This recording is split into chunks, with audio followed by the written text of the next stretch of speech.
Saudações para todos, me chamo Everton Pereira, sou do Polo AB de Mundo Novo e estou cursando a disciplina Matemática no Ensino Médio 2 pelo 6º semestre do curso de Licenciatura em Matemática pela Universidade Federal da Bahia, modalidade de ensino à distância. Esta videoaula servirá como instrumento avaliativo para a disciplina referida anteriormente e contribuirá como apoio bibliográfico de assuntos ministrados no ensino médio. Nesta videoaula, tratarei sobre as funções trigonométricas, no que se referem ao seu surgimento, desenvolvimento, definição e utilização no dia a dia, pontuando também sobre a função de Euler e a medida de ângulos. Iniciaremos nossa videoaula fazendo um breve relato sobre o surgimento da trigonometria através do seu contexto pela história da humanidade, evidenciando alguns pontos que são importantes para uma melhor compreensão da utilização desta tecnologia para os dias atuais. Bem, a origem da trigonometria é um pouco imprecisa, incerta. Entretanto, nós podemos dizer que o início do seu desenvolvimento se deu devido aos problemas referentes à astronomia, à agrimensura e à navegação. Isso por volta do século IV ou V a.C., pelos povos egípcios e pelos povos babilônicos. Posteriormente, ela foi aprimorada, foi aperfeiçoada anos mais tarde por gregos e indianos. Então, neste primeiro momento, nós podemos afirmar que a trigonometria favoreceu a criação de situações de medição de distâncias inacessíveis à capacidade humana daquela época. E, como já foi dito anteriormente, a partir dos problemas da astronomia, quando se acreditava que os planetas giravam em torno da Terra, essa teoria conhecida por geocentrismo, surgiu o interesse em relacionar o comprimento da corda de uma circunferência com o ângulo central por ela subtendido. E é isso que nós veremos no próximo slide. Pelo que foi dito no slide anterior, os primeiros cálculos trigonométricos estão baseados na relação entre o arco arbitrário de uma circunferência e a sua corda. Ou seja, a trigonometria ocupou-se no primeiro momento em fornecer o comprimento das cordas de uma circunferência. Na imagem que aparece na tela, nós podemos observar parte de uma circunferência em que está descrito um arco BC e a sua corda A destacada na reta vermelha. Para calcularmos o comprimento da corda A, iremos organizar as informações da seguinte maneira. C é o comprimento da corda em questão. Alfa é o ângulo ao qual está a abertura dos raios R da circunferência, que ligam o centro A da circunferência aos pontos B e C, que descrevem o arco em questão. Portanto, temos a seguinte equação. C é igual a 2 vezes R seno de alfa meio. Apesar da corda de um arco não ser o seno, uma vez conhecido o valor do seu comprimento, podemos calcular o seno da metade do arco, pois a metade do comprimento da corda dividido pelo comprimento do raio do círculo é justamente esse valor. Uma curiosidade é a respeito da origem da palavra seno, que provém de uma tradução equivocada do árabe para o latim, quando se confundiu o termo giba, corda, com jabe, dobra, cavidade, sinus, em latim. Um dos grandes estudiosos matemáticos que contribuiu com o desenvolvimento da trigonometria foi Hírpaco de Niceia. Como podemos observar na tela, ele foi astrônomo, construtor de máquinas, cartógrafo e matemático da famosa Escola de Alexandria. Ele é fundador da astronomia científica e é considerado o pai da trigonometria, pois foi Hírpaco de Niceia que introduziu, por meio de seus estudos, a trigonometria como ciência, ao implantar e observar as relações existentes entre os elementos de um triângulo. Daí vem o significado da palavra trigonometria. Trigono e metria são palavras de origem grega que significam respectivamente 3, ângulo, medida. Portanto, a trigonometria trata das medidas e relações existentes em um triângulo. Num primeiro momento, nós trataremos das relações em um triângulo retângulo. Como nós já sabemos, um triângulo retângulo é aquele em que um de seus ângulos mede 90 graus e os outros são ângulos agudos, ou seja, são ângulos que medem menos que 90 graus. Nós classificamos os lados que compõem o triângulo retângulo com as seguintes definições. O cateto adjacente, que é este cateto que está aí na parte de baixo do triângulo retângulo, que forma o ângulo alfa. Nós temos o cateto oposto, que é o menor lado do triângulo retângulo, e obviamente é o cateto que está na parte contrária ao ângulo alfa, e também a hipotenusa, que é o maior dos lados do triângulo retângulo. Por que, primeiramente, tratarmos do triângulo retângulo?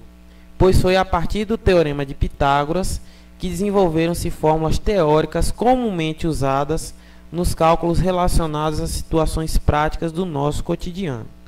Nesta segunda imagem, nós podemos observar essas relações existentes no triângulo retângulo a partir do então e famoso Teorema de Pitágoras, em que nós temos um dos mais utilizados e mais conhecidos, é o de que a soma dos catetos, a soma do quadrado dos catetos, é igual ao quadrado da hipotenusa. E a partir dessas informações e das demais relações existentes, que nós podemos realizar cálculos trigonométricos das três principais funções: seno, cosseno e tangente.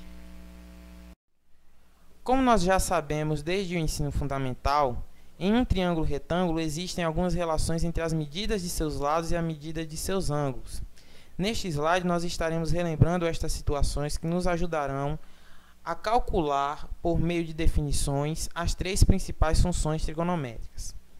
Na tela, nós temos o triângulo ABC e o segmento da hipotenusa é dado pela letra A, o segmento do cateto oposto é dado pela letra B e o segmento do cateto adjacente é dado pela letra C.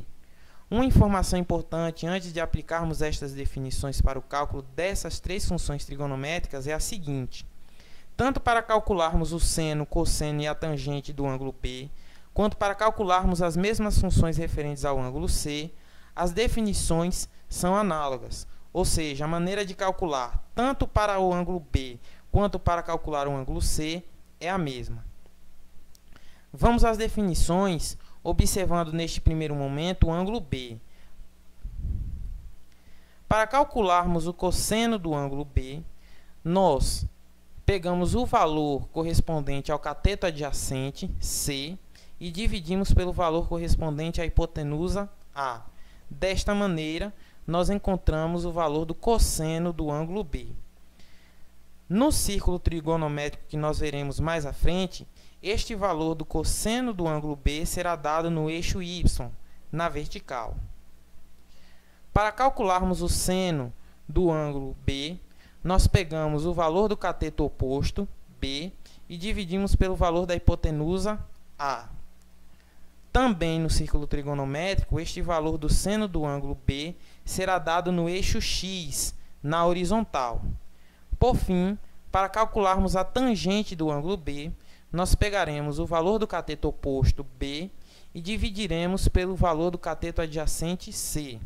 A tangente do ângulo B é encontrada a partir deste cálculo, e este valor será dado na reta paralela ao eixo Y, que tangencia o círculo trigonométrico.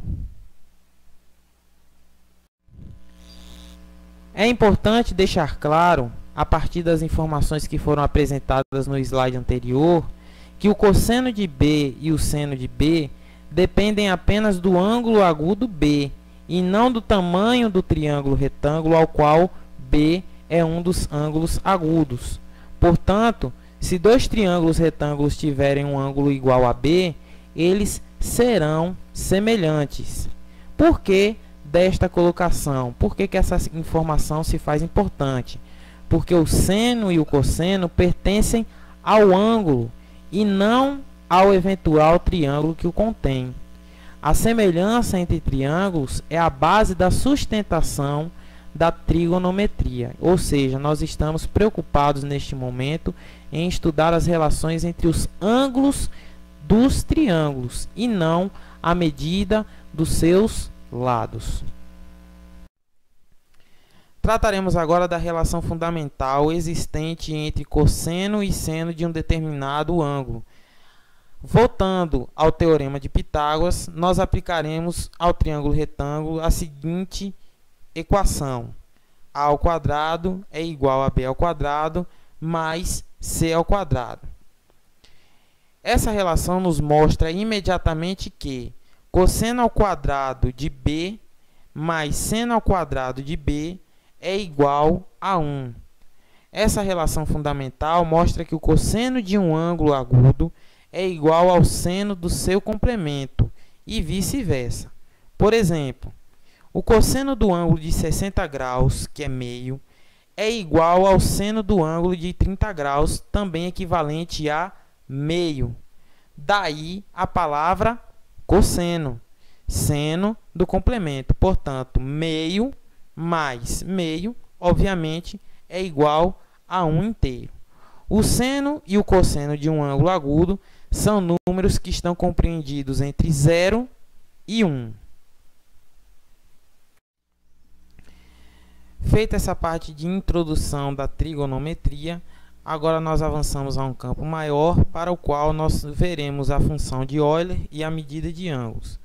Neste slide nós temos o retrato e uma pequena biografia a respeito da figura de Leonhard Euler, e destacando que ele foi introdutor das muitas terminologias da matemática moderna e da notação matemática, particularmente na área da análise matemática, como também no conceito de função matemática.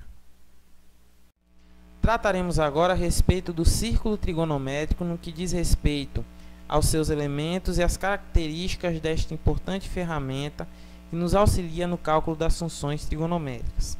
Nós partiremos em um primeiro momento a respeito da seguinte relação fundamental: cosseno ao quadrado de alfa mais seno ao quadrado de alfa é igual a 1. Esta relação sugere que para todo ângulo alfa, os números cosseno de alfa e seno de alfa são as coordenadas de um ponto de uma determinada circunferência de raio 1 e centro na origem do R2. Nós podemos observar melhor esta relação na imagem que está aí na tela. Então, nós podemos considerar, entre outras palavras, um círculo com um centro no par ordenado 0, 0, e a medida do raio desta circunferência é igual a 1. Esta circunferência está descrita no sistema de coordenadas do plano cartesiano e pode ser conhecida também como círculo unitário, devido, obviamente, à medida do raio da mesma. Outra característica importante a ser considerada é a seguinte: um círculo pode ser percorrido em dois sentidos. Quando um deles é escolhido e denominado positivo, nós dizemos que o círculo está orientado. Então, como nós também já observamos na tela, quando nós percorremos a circunferência no sentido anti-horário, este sentido é positivo. Quando nós percorremos a circunferência no sentido horário, este sentido é dado como negativo. Outra terceira característica a ser colocada é a seguinte: que nós fixaremos um ponto A dado pelo par ordenado 1 e 0, e este par ordenado 1 e 0 dará a origem dos arcos desta circunferência. Definidas estas características, nós temos então o círculo trigonométrico definido da seguinte maneira: C é igual ao par ordenado x e y pertencente ao R2, tal que x ao quadrado mais y ao quadrado é igual a 1. Observamos, então, que para todo ponto x e y pertencente a C, tem-se que a variação de x está compreendida entre menos 1 e 1, e da mesma maneira é válido para y, ou seja, está variando de menos 1 até 1. Desde o início da nossa videoaula, nós estamos observando que a trigonometria se preocupa em estudar principalmente as medidas e relações existentes nos ângulos. E para medirmos o ângulo, nós podemos nos valer de duas principais unidades de medidas bastante conhecidas. o grau e o radiano. Num primeiro momento, nós falaremos sobre o grau. E nós sabemos que 1 grau é a fração correspondente a 1/360 avos de um círculo, ou seja, esse círculo foi dividido em 360 partes iguais e cada parte dessa divisão corresponde a 1 grau. Portanto, um círculo medido em graus corresponde a 360 graus. Já pela definição de radiano, a medida de um ângulo alfa em radianos é dada pela divisão entre o comprimento do arco do círculo e o comprimento do raio do mesmo, e que o comprimento do perímetro de um círculo de raio R é C igual a 2π radianos. Portanto, um círculo em radianos corresponde ao ângulo 2π rad. Podemos converter uma unidade pela outra e considerarmos, por exemplo, que π radiano corresponde a 180 graus, que π meio radiano corresponde a 90 graus e que 270 graus corresponde a 3π meio radiano. Ao lado nós temos aí o famoso círculo trigonométrico, que já define alguns ângulos que são bastante recorrentes ao estudo das funções trigonométricas, quando nós assim queremos identificar o valor correspondente do ângulo em questão. A fim de definir as funções cosseno de R em R e seno também de R em R, nós devemos associar a cada número real t um determinado ângulo e considerar o cosseno e o seno deste ângulo em questão.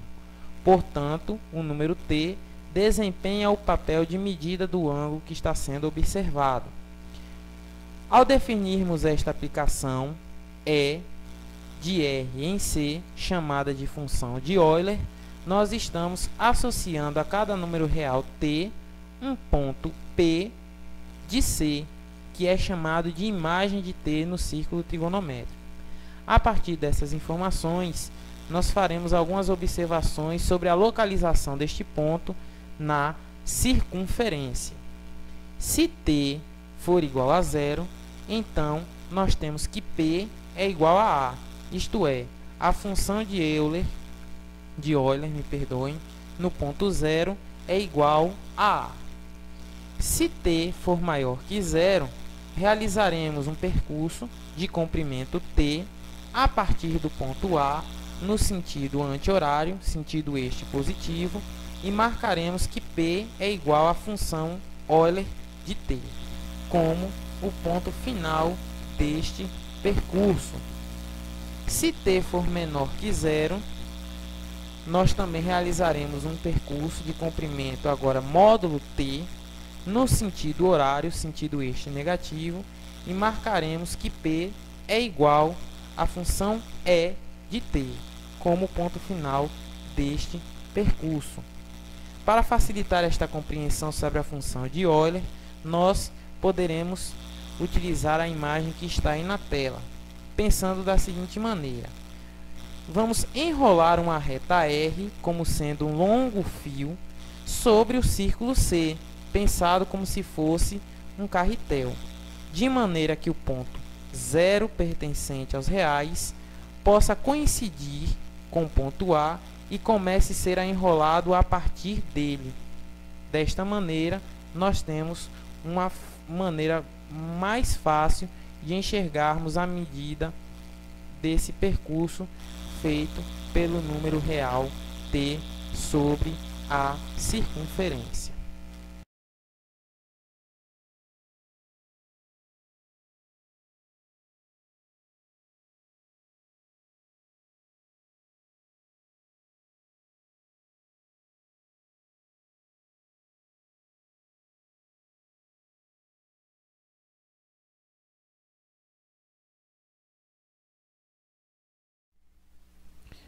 Finalizamos aqui nossa videoaula sobre a introdução sobre as funções trigonométricas, a função de Euler e a medida de ângulos. Espero que tenha contribuído ao seu conhecimento sobre este assunto. Até a próxima!